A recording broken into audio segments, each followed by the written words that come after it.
Hi అండి. Good morning. నేను నువ్వుపిండి ఆవకాయ కలిపానండి. ఎందుకంటే ఈ వేసవకాలంలో ఆవపిండి వేడి చేస్తుంది కదా, కొన్ని రోజులు ఇది ఎక్కువ రోజులు నిల్వ ఉండదండి. ఒక నెల రోజులు ఉంటుంది. ఈ ఎండలు పోయే వరకు ఒక నెల 2 నెలలు ఇలా మనం నువ్వుపిండి కానీ పెసరపిండి కానీ ఇలాంటిది ఏదైనా పెట్టుకుని తింటూ ఉండాలి. ఓన్లీ ఆవపిండి కొంచెం వర్షాలు పడిన తర్వాత తింటే కొంచెం బాగుంటుందండి.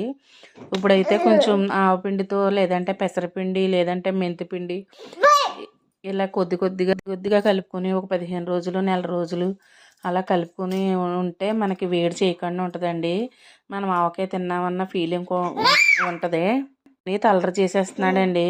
అది ఒక రోజు ఉన్న తర్వాత ఊరిన తర్వాత నేను చక్కగా పెట్టుకుని తినేస్తున్నాను. ఎందుకంటే వేడి చేయదు కదా. మీరు ఇది ఎక్కువ రోజులు నిల్వ ఉండదండి. ఒక నెల రోజులు ఉంటుంది అంతే, అంతకు మించి ఉండదు. మన ఆవపిండి ఆవకాయ ఉన్నట్టు ఏ నిల్వ ఉండవు.